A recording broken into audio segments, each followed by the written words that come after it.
Hi there. For some reason at the moment I seem to be going through a whole sequence of reviewing MAD releases. They're the $2.99 Mastertronic games, in case you'd forgotten.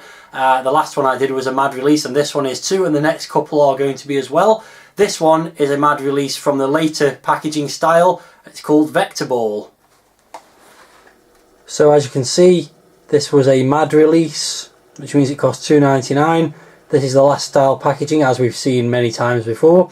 And we've got the logo, which is quite nicely done. It says Vectorball, and we've got a robotic kind of a character on some kind of a oval surfboard, and there's a kind of sort of tilted vector graphics type thing in the background there as well.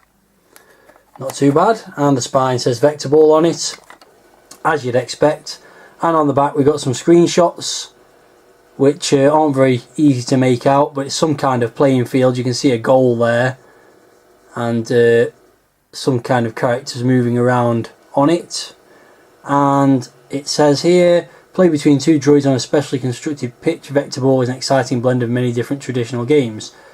Guide the droid around the pitch and attempt to score more goals than your opponent. So it's basically robot football by the looks of it. And there's different pitches, etc, etc. Exciting gameplay for 1 or 2 players. And you can see there it was designed and programmed by Binary Design. So inside we've got further detail about the game, and my prediction that it was a kind of robot football seems to have been a bit off the mark. It seems to be a complex blend of ice hockey, netball and the complex curves of crown green balls, which sounds a bit of a peculiar combination. Play between 2 droids, and it basically tells you about the pitch and the fact that it's unlike normal pitches, it's got bumps and ridges, etc. The object of the game is to outscore your opponent, no surprise there. And more information about the pitch and the gameplay. Then you've got the controls, with and without the fire button. And it goes on the inside, more controls, lots of game options, different pitch styles, etc. Game length, massive ball, massive robots, acceleration, braking, friction. And there's different types of pitch. As you can see there's hills, ditches, waves, mixed, and some loading instructions. And then the rest of it, as you may have predicted, is the foreign language instructions: Italian, French, German. So here we have the title screen, or should I say actually options screen, because there is no title screen. It just says Vectorball at the top there, and then you can choose some options. So you can choose whether player 1 or 2 are human or robots. I'm going to keep them both as human, even though I'm playing on my own, just to demonstrate how the game's played, and then I'll go back and play against a computer. You can then also choose which type of level you want to play on. So there's the hills, the ditches, Wave City and Megamix. We'll just stick with the hills. You can also choose the game duration, 3, 5 or 7 minutes. We'll stick with 3 minutes. And also there's this option here which is friction, which you can have a value between 10 and 25%. Not really sure exactly what the difference that makes to the gameplay, but we'll put it at 15. And you can hear some pretty cool music playing in the background. Not sure who was responsible for that, but that's all the game options. So then you press start to start the game, and it goes into what looks like a multi-load, but it's not a multi-load, because here's the tape. So I'm not really sure what's going on there, why it's doing that. It's obviously doing some kind of programming thing to determine all the layout of the landscape or something. It's a bit stupid really, to be frank. But after a few seconds, hopefully, this will turn into the actual game.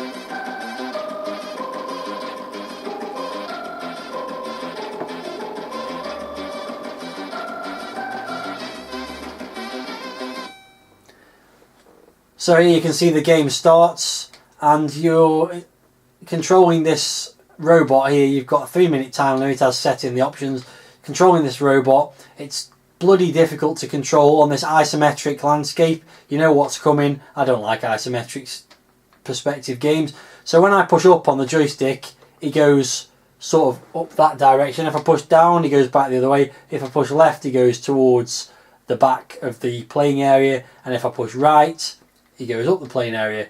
Not very intuitive from the offset there.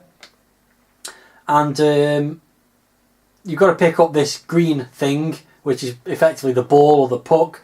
As soon as you pick it up, you can't move anymore. You can only rotate around. If you push up and down, the head of the robot, which you probably can't see too easily there, goes up and down. That's to determine the power that your shot is going to have. So if I put it up to full power, point this direction and press fire, the ball goes along a bit.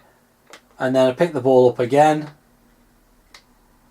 Same sort of scenario, so fire it over there a little bit. And again. And again. And one more. And I score a goal. So that's how you play the game. What I'll do now is load it up again and play against the computer. And you'll see just how challenging this game is when I'm actually pitched against a computer assisted opponent.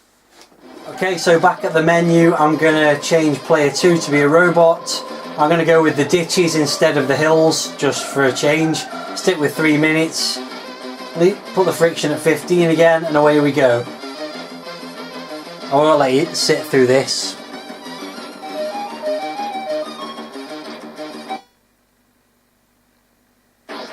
Okay, so here we go. The game is underway. As you can see, the computer is straight at me with the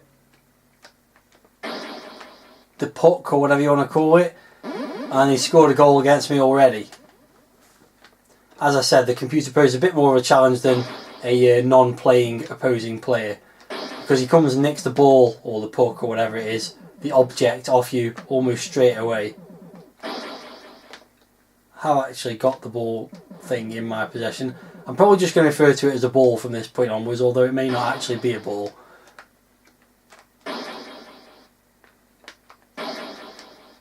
Ah! Got me again. You won't see this half of the screen very often, the half that I'm supposed to score into, because it's almost impossible to get the ball up the field. As you can see, he's almost got it off me again. And he's 3-0 up already, with barely a minute gone, or just over a minute gone.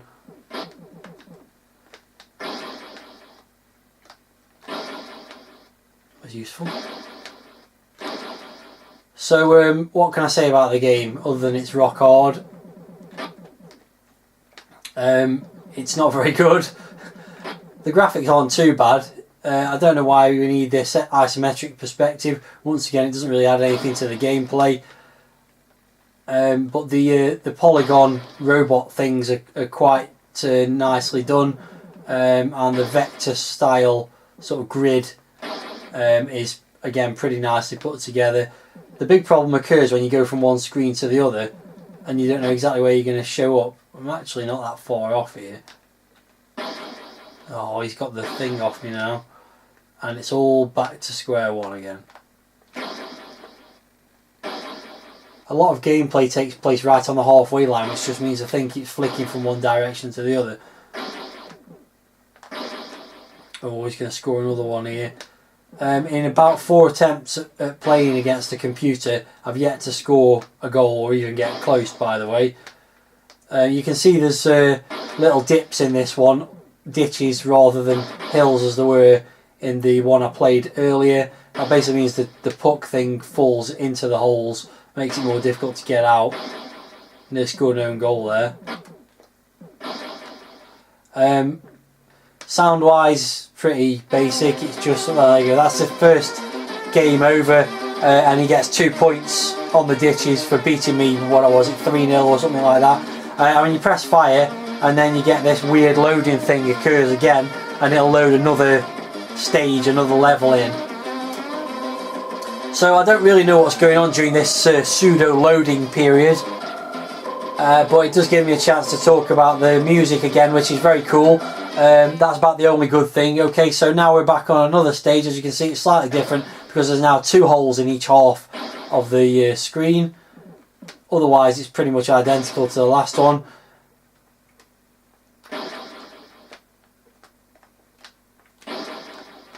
And once again, I'm trying my damnedest to manoeuvre this stupid robot thingy and make my way towards the goal. I'm actually doing better than I've done on previous goes, but not by much.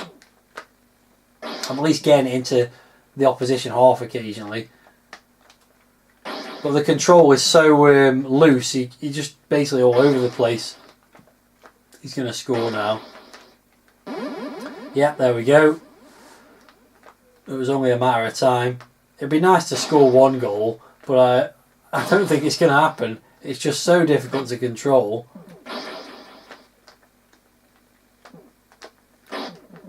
It could actually happen here from... Oh no! What I was talking about before the last game ended was the sound. It's pretty basic. It's just some like clunking sounds basically, and some kind of, I don't know what the sound is when you hit the ball, but it's not very good. So it's quite graphically quite nice, but it's just bloody impossible to play, and it's not really much fun either. It's no replacement for a decent football game or basketball or ice hockey or any kind of actual sport. It's just really kind of boring, and I shan't be playing much further into the game beyond this. I'm giving a pretty reasonable account for myself, I suppose, but there's just no feeling that I'm ever going to score a goal. It's just so difficult to control, and really like strange mechanism where when you got the puck thing, you can't actually move and you have to shoot it off somewhere. But there's no power in the shots either. There we go, he's about to get another one. There we go. Oh, I've just flown straight past the thing there onto the other screen. It's a bit of a strange decision that instead of following your player, the gameplay follows the puck as well. So if it goes onto the other screen, you don't know where the hell you are. And this game's about to end. And once again I've lost, and frankly I think that's enough. You can see it's a pretty terrible game. I don't see myself, I've had about 6 goes now, don't see myself getting any better at it. It's just kind of randomly waving the joystick around, hoping you get some kind of contact with the puck, and then you get to shoot it in the right direction before the opponent gets it off you. So in summary, $2.99 for this would be a complete waste of money, and basically it's a load of crap.